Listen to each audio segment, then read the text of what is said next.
there's this Paramount Plus show that I doubt a lot of you have watched, but it's called The Good Fight, and it's a spin-off of The Good Wife. Yes. They have decided to end their show in their finale using a parody character of Milo Yiannopoulos, framing the real Ron DeSantis. Not a fake Ron DeSantis, the actual Ron DeSantis. Framing him for SA. I'll just say that. It'd be funny if they were like, it's a Roger DeSantis.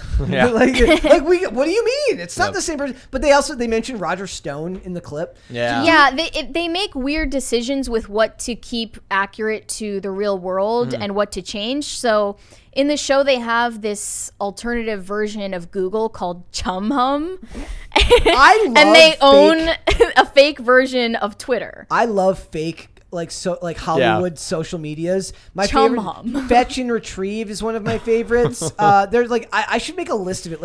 That's one of those things that I noticed. The greatest invention ever was the day the DVD player was invented, because the resolution is so high that you can pause things. Like, it used to be a thing when you opened when you watched a scene in a movie, right? Or in there, like reading a page of the FBI agents reading a file, it would just say like a bunch of bullshit on the file. It wouldn't actually say anything that matters. Now, because people can pause that crap, there's a guy who has to be backstage like, oh my god, I have to write an entire fake dossier for this person because Brett will autistically pause it and read it to make sure that it's accurate to the character. One of my favorite things to do is to go back through old episodes of the X-Files and pause document scenes, and then none of it makes any sense. It's awesome. It's incredible. X-Files is such a good show. Oh, such incredible. a good show. So this character, who is a parody of Milo Yiannopoulos, is named Felix Staples, and he's been in the show since it started in 2017. He's described as an intellectual gadfly, an articulate, overeducated trickster who regards politics as a mischievous game. He loves causing trouble and sowing discord among his enemies. So he has a longtime rivalry with this attorney, Diane Lockhart, and he goes to her legal team for help in going forward with a legal proceeding against Ron DeSantis for forcible SA while he was an intern, for his team. And he says this happened at CPAC. Now, it's quite obvious, aside from him being American rather than British, it's quite obvious that it's based on Milo, because he is just so, flamboyant and he is an open conservative. Well, not just and that. He says, they mention him being... He says that he is a former sodomite and that he is 267 days sodomy free. Based. We're supposed to know from the way Felix Staples behaves in previous seasons that he is just lying and trying to, make it politically advantageous for him. The first thing I thought of is that, look, whether people want to admit or not, and this is not a political show, you can cross that one off the list when I make that point, is that they are infinitely better than the right at introducing these types of things into their standard media. Infinitely better. This is actually one of the more ham-fisted attempts, I would argue. They're trying to be topical, as they always have. Yes. But what I found interesting about this was that they chose to keep Milo Yiannopoulos a parody, a fiction, but then name drop Ron DeSantis that blatantly.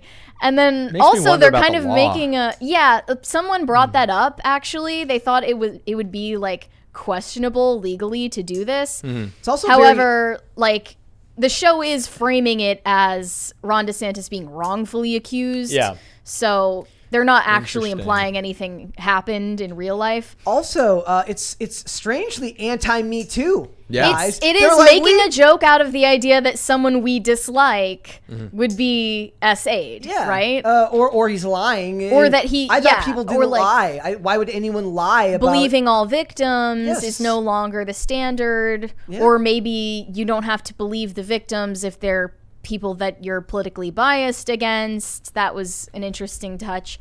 I want to read out Milo's response from Telegram because it made me laugh. My friends are all responding to this with, "You know what you have to do," but there's just no way I could keep it together pretending I'd been molested by that Tallahassee trollop in mom jeans. Is it true what they say about the governor? A little fruttato at the weekends is what I heard. He certainly does put on weight like a woman. Oh, but there's more. There's more. We're gonna give you guys the live scoop. Tell us. And Milo, this is good material. He's a buddy of mine. This guy always astounds me with what he can conjure up. So next we've got wait. Is that why he's surrounded by so many of those awful gay Republican nerds? He is definitely a bottom. You can just trust me on that. Then I don't know how much of this I'm going to read because he's made like 14 new Telegram posts. Says, without getting into any icky details, the bottom psychology, a yearning to be humiliated and dominated, explains his willingness to bend the knee and give up his integrity and agency for a handful of shekels. It's the same self-harming tendency at work in each, the same sick pleasure in subjugation.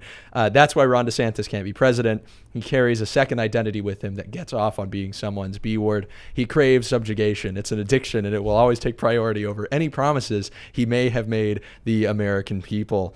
And then he continues with the hypothetical of what it would be like if he were a top. Says America doesn't need yet another gay president. And then ballooning into a fat slob early in middle age is a white gay archetype too. So that's where we'll keep that. It's probably no going to continue. comment on the show or Felix Staples, I see. Yes. Apparently not. So but they do make the point here. This is that he makes the claim in the show because that character wants against Ron DeSantis because he wants Trump to be president. And this is what I'm saying. Like they have such an advantage. You can discount pop culture all you want if you're watching this show. I don't think that's your opinion of it, but the right has discounted popular culture, movies, television, and the importance of the entertainment industry to their own detriment for far too long. There is someone who watched this and did not take away anything good from this, and now what they're going to think of is they're going to think of Ron DeSantis in this context. They're going to think of Donald Trump in this context. It's got nothing to do even though it's obviously fake. Yeah, even though it's obviously fake, they win the PR battle every time because they've insulated themselves with all the platforms, all the power, everything they need to be able to paint you in whichever direction they want, even on a story as ridiculous as this, on a show that no one will watch because it's on Paramount Plus, and I'm probably the only one in the world. The first and only Paramount Plus original. I'm the only Paramount Plus user on the planet, so no one's going to watch it. But this is why this stuff keeps happening, because they don't understand that we don't need one Daily Wire making their own content. You need 10 Daily Wires making their content. But even then, when Daily Wire talks about how they're going to start making apolitical content, it's like, yes, but that's because we understand that politically driven content is cringy when it tries to enter the public space. It's cringy when they endorse other candidates. It's cringy when they get political with their statements on Roe v. Wade. It's cringy when they get political with their statements in movies. But unfortunately, it works. Yeah. Well, that's why you have to you can't really ham-fist these things ever, right? When Christians, and I'm a Christian myself, when they try to make Christian movies, a lot of the time really falls flat. Because if you're trying to force in a message and you're removing the ability of people to interpret the art of the medium, you're really removing the ability for that to be properly appreciated and to even have the right meaning taken or extrapolated from it. And they've done that. We were talking off air before about like The Boys and the fact that the creator of The Boys, Eric Kripke, says you don't get to interpret it your own way. You don't get to like Homelander because Homelander is supposed to be a bad guy because he's a Donald Trump allegory. But really, if people are misinterpreting the character you created, shouldn't that say you failed in some way to communicate what they were about? No, if you're an artist, I think the idea is that you created something, and it's kind of like what you were talking about earlier. Like when you post something on social media, you post it out to the world, and you have to learn to not share. And when you create a piece of art, you go through, you make that art, you create it, you post it, or you have it seen, and you leave it up to the audience to take away from that what they will. If you go into it, like you said, with the Christian films, where there's a message that needs to be gathered from it, that will always ring as a little bit hollow and false to people because of the ham-fisted nature of it. And what's happened is Hollywood has become their own version of that shoehorned religious media machine, except for it's the religious. It's like progressivism as a religion instead. And I've got a little bit of expertise in this because I used to do like a Patrick Bateman bit on TikTok, which is part of like what I had gone viral for. But I would get all these comments that were saying, "You missed the whole point of the movie. You're not supposed to identify with the bad guy." It's like, you missed the whole point of art. You're supposed to be able to extrapolate things from it. You missed the whole point of your TikTok. Yeah. And then even past that, it's like, doesn't it tell you something if you've got generations of young men in particular who resonate with characters like Ryan Gosling and Drive, who resonate with Patrick Bateman, who resonate with even characters in The Boys? Doesn't it tell you that maybe there is like this yearning for some of these characters' elements, and you're not really making up for that by just saying, no, you've misunderstood it. You're not answering the question. You're just telling people they're arriving at the wrong answers. And that's no way of solving any of the, issues that we have in today's, cultural climate. Nor is it an honest pursuit of art. Yeah, not at all.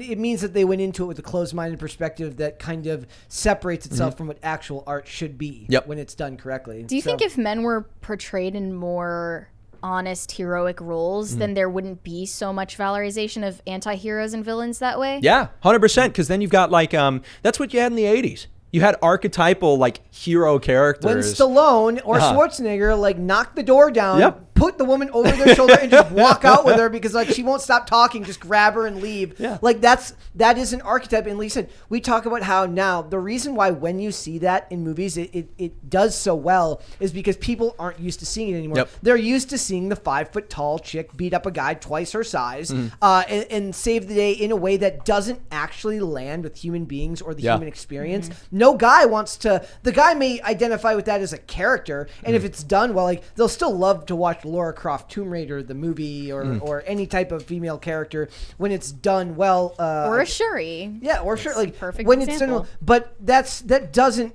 react to our core the way that archetypal heroes actually do. And it was just so much better when it didn't have to be ham-fisted with like this progressive nature in it. Like people say all the time, like, we need these strong female leads.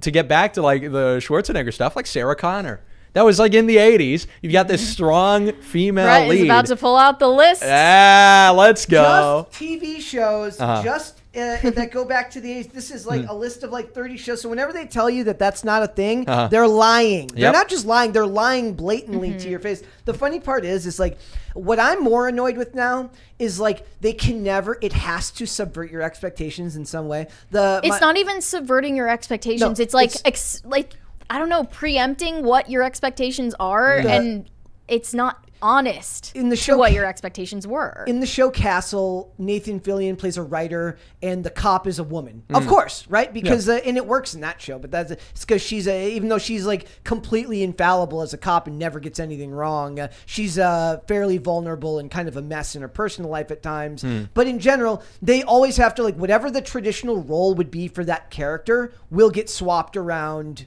to make the guy the other character, the girl the other character. And I have a little bit more leeway. At least I used to give them a little bit more leeway in this department because I would believe that a genuinely curious or interested writer back in the day would have just looked at the dichotomy and thought, that's interesting. What if the girl did this character? What if the guy did this character? Yeah. I don't have that same level of patience anymore to believe that it's not some type of weird social engineering. Yeah. I do believe that in the early days that it was done in a way that's like, well, wouldn't that be interesting if the girl was the aggressor or the masculine one and the guy wasn't? But I don't have that. I don't give them that same benefit of the doubt. And now it's totally backfired because all of the female leads are hateable. They're just totally insufferable now because they understand like, oh, this is like totally a cast for the purpose, the sole purpose of diversity. There's no curiosity. There's no artistic. and they're not even if they are likable and they have virtues and redeeming qualities, they've already poisoned audiences against them. So they're starting from 10 steps back. There were already so many people worried about Wakanda Forever being like a girl boss movie where Chadwick Boseman essentially gets overshadowed by the new Black Panther. And then with Quantumania, it's like, of course, Ant-Man is going to be overshadowed by this younger female character who is going to make him look like a blundering idiot. And then in Multiverse of Madness, we have Doctor Strange, again, like overshadowed in his own movie, not only by his younger female sidekick, but also by the female villain. Yep. Or Thor.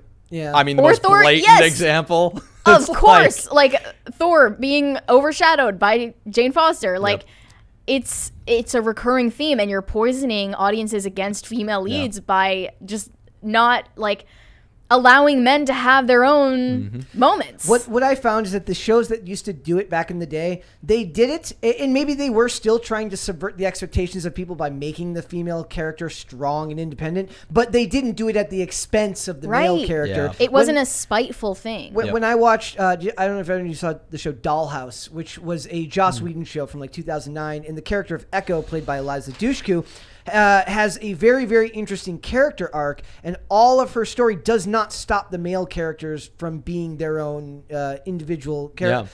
In Chuck, Chuck is actually kind of a bumbling idiot in the show, but people like him because he's got a good heart. But the Sarah Walker character, who plays the CIA agent, isn't unlikable and treats him with a lot of respect.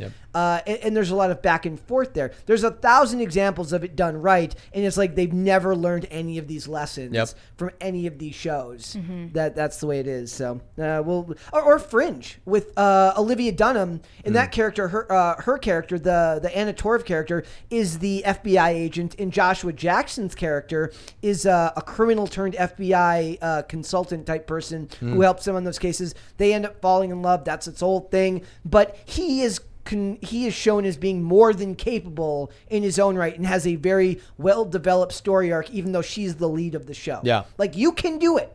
You guys can do it. I promise you. You didn't forget to do it. You're just weird ideological losers. Just who became don't less know. human. Yes. Yeah, exactly.